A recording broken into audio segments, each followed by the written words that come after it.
So, you know that Mandoverse crossover movie that everybody was waiting for? All the Disney Plus TV shows seem to be building towards it. We've had crossovers inside the shows themselves, and we thought it was coming. Mandalorian, Ahsoka, and Thrawn throwing down in a galactic battle. Yeah, like many of the Star Wars projects before it, it is now on ice, unfortunately. Even though Dave Filoni is the co-president of Lucasfilm now, his project, everything over the past few years that it's been building to this movie, is now on ice. So stick around with me, we're gonna go through that and also figure out if this kills off the New Republic era, which almost all the big Disney Plus TV shows have been set in the New Republic, so let's get into it. Hail, welcome back to the Nightmare. I'm the Lore Knight, your host, galactic storyteller, artist, and seeker of the lore. Alongside me is SQR3. Say hi, SQ. If you're watching this video, you already know the basics. Star Wars isn't just movies anymore. It's a sprawling TV empire. That's basically what happened after they stopped making movies 7 years ago, but lately it's been feeling chaotic. Here's the big news that just dropped days ago. January 15th, 2026. From The Hollywood Reporter, Dave Filoni's long-teased Mandoverse movie has been put on the back burner indefinitely. No script details, no release window, nothing. This was supposed to be the big Avengers-style team-up, wrapping up threads from The Mandalorian, Ahsoka, and the Book of Boba Fett, and even Skeleton Crew if you watched that. If you didn't, I do suggest that you watch it. It was good. Din Djarin and Grogu bounty hunting with Ahsoka Tano, Boba Fett rolling Tatooine, and maybe some Night Trooper action, which would have been awesome. All clashing against Grand Admiral Thrawn's master plan. But why now? It's tied to Kathleen Kennedy stepping down as president of Lucasfilm after a decade of ups and downs. Filoni's obviously stepping up as co-chief creative officer, with Lin-Manuel Brendan handling the business. Sources from Forbes and IGN are buzzing that the shakeup means a reset for Star Wars. No more throwing stuff at the wall for Lucasfilm. Do you remember Rogue Squadron getting canned? Or Taika Waititi's project vanishing into hyperspace? Yeah, it feels familiar. Reddit threads are exploding with fans saying it's because Disney's scared after Ahsoka's mixed reviews. And then we got an Instagram post here. It's basically echoing the THR report. And even Threads has insiders whispering to test the waters, with the Mandalorian and Grogu movie hitting May 2026. But supposedly the Mandalorian and Grogu movie's only focusing on that, just Mandalorian and Grogu's story versus the Imperials. But could there be a backdoor plot for bigger crossovers if it pops off in the box office? Imagine Thrawn sitting in his art gallery just being like, delayed again? Predictable. But seriously, if you're hyped or heartbroken, like this video right now if you think Filoni can save the day. Okay, let's peel back the layers of the lore that made this film a must-have. For fans at least. Grand Admiral Thrawn isn't just some Disney invention. Timothy Zahn's Heir to the Empire series in '91, that's where Thrawn debuted as the Empire's cold, calculating heir post-Endor. This blue-skinned chiss from the unknown regions studies art to crush enemies. That's my kind of guy right there. Like predicting the rebels' moves from their sculptures, which was really cool. I mean, Filoni canonized him in Rebels Season 3, where he's outsmarting Ezra and the Ghost Crew left and right. Do you remember the finale? Thrawn and Ezra blasting off into space with the Purgles? Then Ahsoka drops him back in. Season 1 ends with him being the big bad guy everyone has to beat. At least it wasn't Palpatine again, though. But let's talk about those Night Troopers for a minute, because kind of off topic, but there was other news that said that they're making a horror movie, a Star Wars horror movie. So let's take a look at the Night Troopers. The Enchanted Zombies, Dathomir witch magic meets Imperial tech. Now let's tie that into the Mandoverse. So the Mandalorian starts in 9 ABY, post Return of the Jedi. Din's arc from the lone wolf to Grogu's dad crosses with Bo-Katan's Mandalorian reclaim quest in Season 3. And the Book of Boba Fett, Boba Fett's building a massive crime empire, but it loops in Mando for that epic team-up against the Pikes.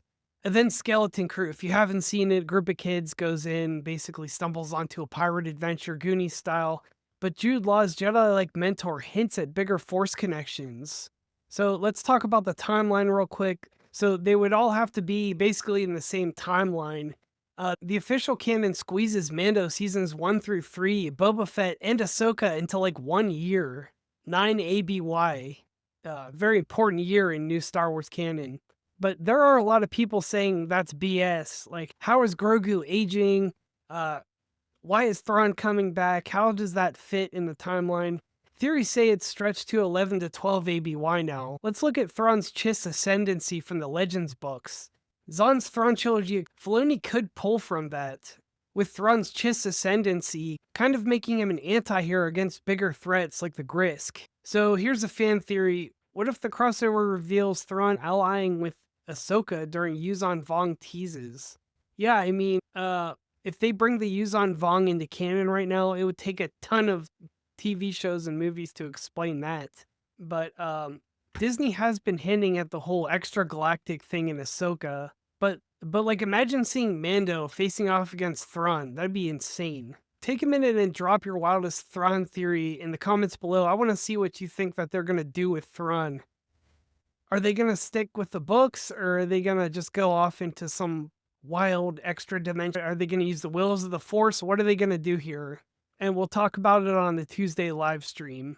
So let's take a step back even further, because it kind of does need some setup to actually understand what's going on here. The post-Endor era was EU gold. New Republic versus Imperial warlords. Filoni's blending that with live action right now. Ahsoka's Anakin flashbacks, you know that awesome scene where he was walking Anakin and Darth Vader at the same time? Sick. That ties to the Clone Wars, where she was his Padawan, obviously. Boba's Tatooine role echoes Jabba's fall. If the movie happened, it would climax all these arcs together. We might even have seen Bo-Katan uniting the clans against Thrawn's fleet. Mandalorians versus zombie stormtroopers? Yeah, let's see that one. ScreenRant reported the movie was pitched as, quote, the Thrawn threat. But Disney Fanatic says the whole Mandoverse might end if Mando and Grogu flops. Yeah, that's been the worry of a lot of fans of these shows. Now, there are a lot of Star Wars fans that love these shows and wanted to see an ending, and I'm hoping we get one too. I mean, you can't just kind of leave them how they, IGN's op-ed begs Filoni for consistency. No more dangling threads like Ezra's fate or Sabine's force sensitivity, which that's a whole nother topic that I'll go into in another video. All right, we got the lore lockdown. Now let's talk about what this shelving actually means for Star Wars' future. So is this the death of the Mandoverse or just a big plot twist? Are they going to resolve all those plot lines in the Mandalorian and Grogu movie? I don't think so. I think personally the Mandalorian and Grogu movie is just Mandalorian Season 4 condensed into a movie. Which I was looking forward to getting Season 4, but that's probably not going to happen either now. So with Filoni in charge now, sources from the Direct say the Mandoverse isn't dead, just paused. They're saying it was always secondary to seeing how Mandalorian and Grogu did at the box office.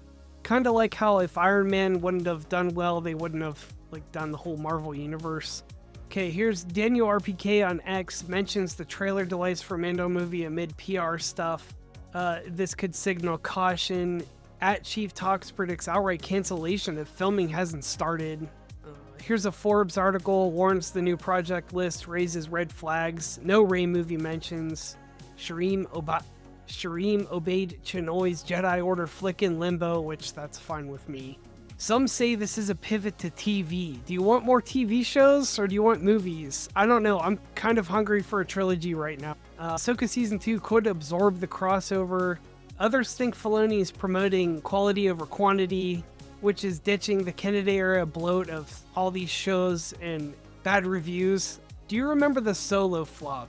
Yeah, Solo killed spin-offs like the Obi-Wan Kenobi movie that almost everybody wanted. I wanted it. Disney's playing it safe after Andor's acclaim and Obi-Wan's meh status with the fans. Subscribe if you want more deep dives on the news like this. And tell me in the comments, Team Thrawn or Team Mando? Which one of those characters do you find more interesting? Let's dig into the business side of what's going on now. Inside the Magic reports no Star Wars films post-2027 are actively developing right now. So they're putting a lot of weight on Mandalorian and Grogu and Starfighter. Really hope it doesn't go the way of Skeleton Crew where nobody comes out because they're still angry about the last project. I think we need to give every project a chance. to succeed here. Let's just watch them, and if they do well, they do well, you know?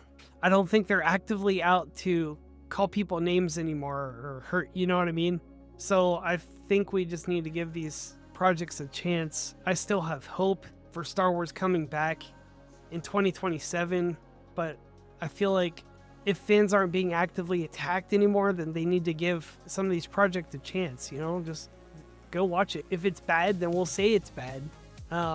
Anyway, that was my rant on that. Yeah, I know, SQ, I know. Let's keep going with the video. So we've looked at why this is happening, what's happening. Now let's wrap up with some hope for the galaxy here, because hope is what Star Wars is all about. So the Mandoverse movie's on hold, but with Filoni steering the ship now, it might resurface evolved. We might see more characters in this movie. We're not sure of his plans yet because he hasn't really said anything, but at least we do know that Thrawn is still the kind of the big bad guy, and he's going to be running the show, and at least his legacy is secure right now. Let's see if Filoni respects kind of the EU books and what he has him do from here. But Star Wars isn't dying, it's just adapting like it always has. Share this video with anybody else that you've been talking kind of about this subject with, like what's going to happen in the future here, why the Mandoverse is being put on hold, what's going to happen to the New Republic era, what era are we going in if they're stopping the New Republic. I guess we'll just have to find out together, so don't forget to subscribe to this channel and let me know what you think. Again, I'll be reading the best comments on my live stream, so don't miss that. Thanks for hanging out the Knight's Mare with me today, and I will see you next time.